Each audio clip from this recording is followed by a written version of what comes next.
Pois é, mas errado não vai errar.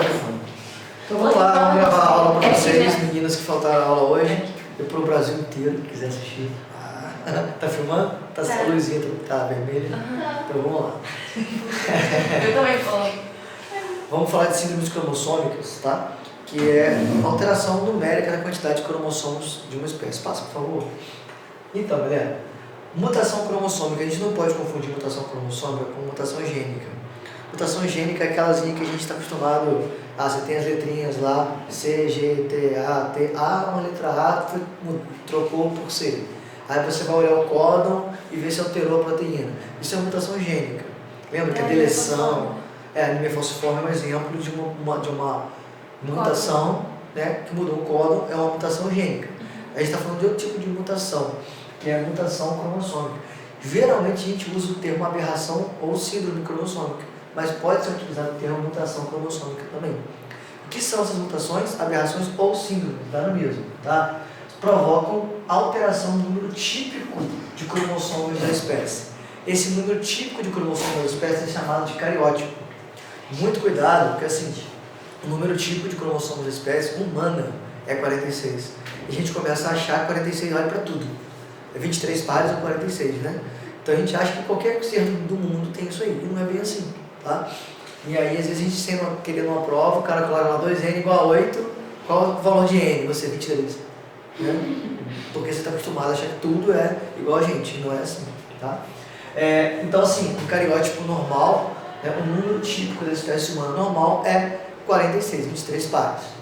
E aí, essas anomalias podem ser tão graves que pode levar à morte em muitos abortos espontâneos, tá?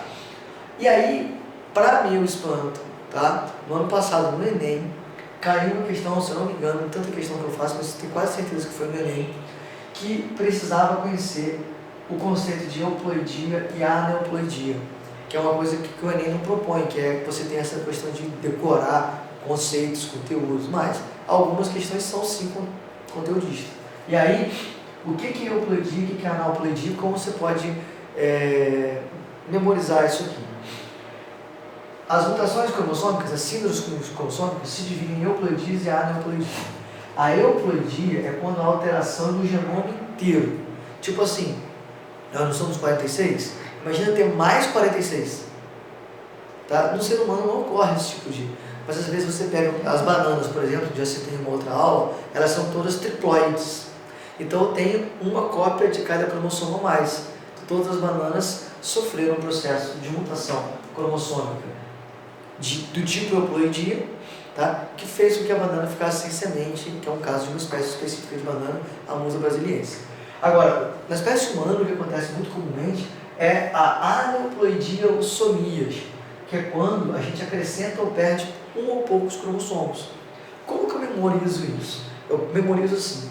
Quando eu tenho o prefixo eu em biologia, ele dá sentido de afirmação. Por exemplo, uma célula procarionte, ela é que nem um pró-universitário, programa ProUni. Eu quero ser universitário, não sou ainda. A célula procarionte, ela não tem carioteca. Agora, aqui tem carioteca, ela é o quê? Eu, carioteca. Então, tipo, eu, em biologia, dá o sentido de afirmar. Eu sou carioteca, eu tenho. Lá nas bactérias também acontece isso. Existe o grupo das arqueobactérias, ou arqueia, que são aquelas metanogênicas, né, termófilas, aquelas bactérias extremas. Tá? E tem as bactérias verdadeiras. Como é que elas são chamadas? Eubactérias. Então, quando fala euploidia, repete toda a ploidia. Eu inteiro, eu verdadeiro. Agora, a aneuploidia, alguns. Então, assim que vocês vão memorizar esse conceito, que eu não esperava encontrar uma prova como do Enem. Tá? Não tenho certeza se foi Enem, se foi o ERJ. É tanta prova que a gente faz, mas eu tenho quase certeza que foi uma questão do Enem ano passado, que tinha que saber esse conceito para acertar a questão. Pode? Então, como é que essas anomalias irão acontecer? De que maneira que isso é levado? Tá? Vai haver uma fecundação de gametas com um número cromossômico errado. Como assim? Eu espero ter um espermatozoide com 23 e um óvulo com 23. Fazendo essa fecundação, eu vou ter um zigoto com 46. Mas se eu tiver um óvulo com um cromossomo a mais, ou um espermatozoide com um cromossomo a mais, eu vou formar um ser com um cromossomo a mais. Um ser humano, por exemplo, né? Que a gente vai falar aqui de síndromes humanas. a aula de síndromes humanas, por mais que eu tenha falado de banana como exemplo de euploidia, tá? A aula é de síndromes em seres humanos. Inclusive, hoje tive uma aula mais cedo que um aluno me perguntou: a síndrome de Down no cachorro, no par 21, também. Eu falei: cara, não sei nem quantos cromossomos o cachorro tem, quanto mais se é no 21. Ele não tem 46, é muito espécie para decorar. Teve uma vez que eu me assustei. A cana tinha 200 não sei quantos cromossomos. Que isso? Né? Eu achei que a cana é sinistra. Né? Ter muito cromossomo também não significa muita coisa. Os orangotangos, esses chimpanzés, têm 48 pares, mais que a gente. E sou mais eu. Né? Sou mais eu. Meu cabeludinho assim, meu orangotango. Mas a tendência de ter mais cromossomos, quando dá erro, é mais no óvulo do que no espermatozoide, porque tem vários espermatozoides. Na verdade, foi uma boa pergunta. Eu pensei já bastante nisso daí. Tem que tomar muito cuidado. Qual é a pergunta? Onde que é mais comum ter erro? No espermatozoide ou no óvulo? Pensando direitinho, dependendo da pergunta, você pode marcar um ou outro. Olha só. Onde tem mais erro? Com certeza no espermatozoide. Cara, o homem produz de 300 a 500 milhões de espermatozoides diariamente. Vai pra ter ter erro. erro, mas para ter um zigoto com erro é o ano. Vai ter erro. Então, assim, se a pergunta for em que tipo de gametogênese ocorre mais erro no processo de formação? Pô, né? Espermogênese, espermatozoide errado é que mais tem. Só que nesses milhões que entram, quem vai chegar lá no final? Um que estava mais direitinho, já há uma seleção natural ali. Agora, se eu tiver ali um óvulo, que é aquele óvulozinho esperando, ele já tiver com erro no número de cromossomos, não interessa o cromossomo que vai chegar, já era. Então, muitas vezes, ocorre uma síndrome por conta de um óvulo com número incorreto de cromossomo do que no espermatozoide. Mas se você parar para pensar no processo de formação, tem muito mais espermatozoide com erro do que óvulo. Então, dependendo da pergunta, você vai responder alguma coisa. É o processo de produção ou a ocorrência da síndrome, tá? Geralmente o erro acontece na anáfase 1, durante a formação dos gametas. Por quê? Na anáfase 1 da meiose, ocorre a separação dos cromossomos homólogos. E aqui acaba que não acontece separação. Um deveria ir para uma célula, outro deveria ir para outra. Acaba que os dois vão para uma mesma célula. E aí você vai ter no final gametas com mais cromossomos e gametas com menos cromossomos. Tá? Uma coisa muito importante que todo mundo tem que saber, né, a gente já vem trabalhando genética e genética, eu falo muito isso, mas nós temos 23 pares de cromossomos. Os 22 primeiros pares são comuns a homens e mulheres. Então seriam os famosos cromossomos autossômicos. E o último par é o par de cromossomo sexual. Se uma síndrome, se o número de cromossomo aumentar ou diminuir dentro dos 22 primeiros pares, 22 primeiros, os 44 primeiros, eu vou falar que é uma síndrome autossômica. E se ela for no cromossomo que define o sexo, ela é uma síndrome sexual. Obviamente, as síndromes autossômicas ocorrem em mesma frequência entre homens e mulheres, porque não está interferindo naquilo que determina o sexo. Tá? E se ela ocorrer no cromossomo sexual, a frequência vai ser diferente para homens e para mulheres. Às vezes só vai se for um homem ou só vai ser mulher. Tá? O cariótipo humano normal, 44 autossômicos ou 22 pares de autossômicos, mais um par sexual, XX mulher, XY sexo masculino. Aqui, rapidamente, não conhece tudo não, mas só para a gente entender que no caso da espécie humana, a maioria das aneuploidias que ocorrem são as trissomias, que é a presença de um cromossomo a mais. E mais raramente ocorre a monossomia, que é um cromossomo a menos. Tá? O que interessa mais esse slide é essa informação. Aqui, outra vez falando em meiose, tá? Essa não disjunção, como eu disse, que pode acontecer aqui já desde a primeira anáfase 1, ó. Aquela foi o cromossomo homólogo para cá, outra para lá, já não foi. Você vai gerar todos os gametas aqui com erro, porque o ideal é que tivesse uma cromática em cada. Mas essa não disjunção ela pode ocorrer só na meiose 2 também, na anáfase 2.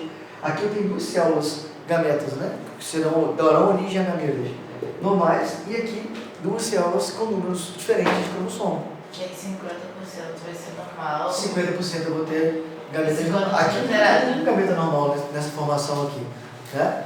Mas assim, pensa que isso aqui não é bem gameta ainda, né? É uma célula gerada pela meiose. Daqui para virar espermatozoide, daqui para virar óvulo, tem um processo de gametogênese. E aí é outra aula, é outra coisa. Pode passar. Isso aqui que é muito interessante. Esse aqui é o cariótipo. Eu falei no início da aula. O que é o cariótipo?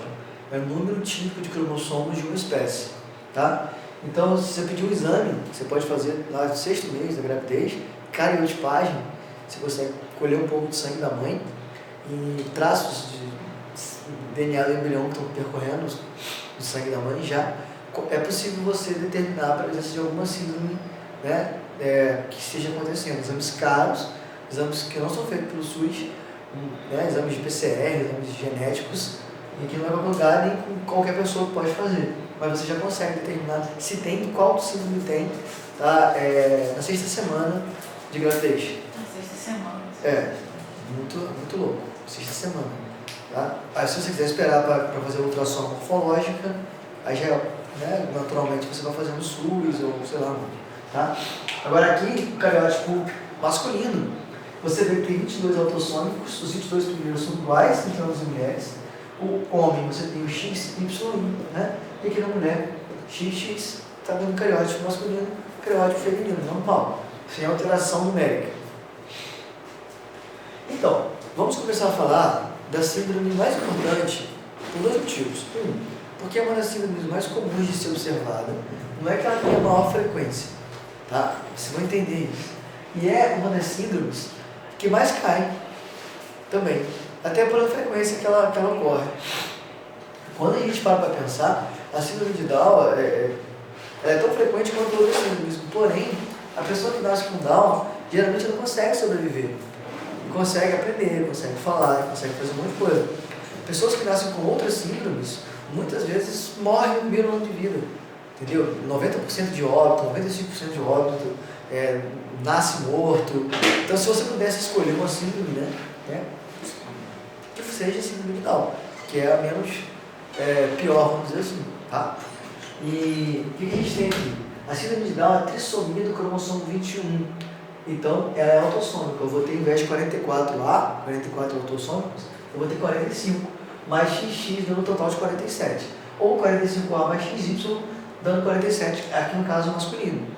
E existe um caso muito raro de síndrome de Down que pode ocorrer. A pessoa teria 46 cromossomos.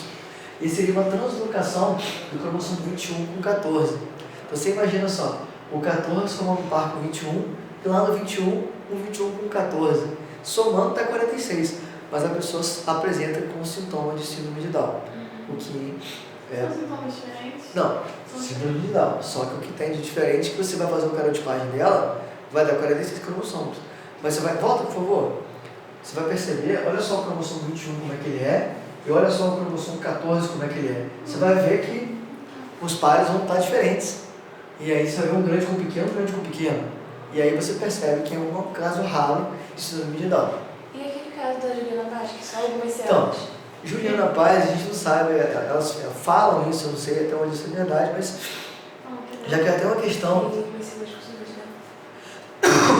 Já que é uma questão do vestibular sobre isso, que é assim, para que você tenha uma síndrome de Down, tipo o caso que se fala da Juliana Paz, seria o seguinte: você pega um espermatozoide com 23, fecunda o óvulo, desculpa pelo tamanho do óvulo aqui, que deveria ser muito maior, dá 46. Então o que de errado aqui? Nada. Ah, translocou, não, não tem nada de errado. Aí você começa, por mitose, a dividir. 46 cada um, né, para formar mórula. Em algum momento ali, na mitose, ocorre um erro e forma-se uma célula com o terceiro par de cromossomo 21. Então vamos supor que essa célulazinha aqui que eu vou fazer aqui, né, tem um cromossomo 21 a mais. Então todas as células que se originarem a partir desse processo inicial, terão 21 a mais. Então, nesse caso, foi um mecanismo pós-zigótico de formação da síndrome. Então, o percentual de células vão ser aqueles relacionados a essa célula que sofreu uma alteração numérica por mitose após a formação do zigoto. Porque se aqui já tivesse 47, todo mundo já teria 47. Entendeu? E a Juliana Paz, é o que falam, eu tentei procurar alguma coisa dela falando, não achei isso já ouvi muita gente falar isso, acho que eu até ouvi ela falar, mas não encontrei no Google. Mas assim, o caso dela, eu costumo falar que ela é muito bonita, ela é muito bonita, tem uns traços assim, né, que lembra Mas tem algumas coisas, eu já falei isso, falo isso sempre, ela foi muito pertinente. Ela me ligava, roncava muito, entendeu? Querendo voltar, eu falei, Juliana, para, né? Não quero nada com você, mulher chata, entendeu? Roncando de noite, não dá pra mim não. E ficou me enchendo no saco. Tô tirando isso, o resto é normal, tá? Aí eu acordei. Então, Juliana Paz, diz aí pra gente. Tá? Então, tá claro? Agora vamos para outra coisa que eu acho que é bem importante saber. Tá? Quais são os sintomas, assim, que essa síndrome promove na pessoa, provoca nas pessoas, tá? Como a gente já percebeu, vai acontecer em ambos os sexos, porque ela é autossômica. Tá com deficiência mental, a pessoa tem dificuldade de aprendizagem. Fêmeas pálpebras mongoloides, isso aqui é uma coisa muito interessante, porque essas pessoas na década de 80, né, quando eu nasci, eram chamadas de mongóis ou mongoloides. Por quê? Elas têm uma fenda no olho que lembra as pessoas que nascem na Mongólia. E aí isso se tornou pejorativo, chamar a pessoa de mongol, né, e mudamos, passamos a falar pessoas com síndrome de Down, né? E aí elas têm essa fenda, a gente até costuma falar olhos amendoados, né, para não usar o termo mongol, para não Mas quem nasce na Mongólia é mongol, então não faz também. quem nasce na Mongólia é mongol, não tem jeito. Aí quem nasce no Brasil é brasileiro, quem nasce na Mongólia é mongol, tá? Eu tenho um monte de aluno que não nasceu na Mongólia, né? Infelizmente, as pessoas que têm síndrome de Down não são.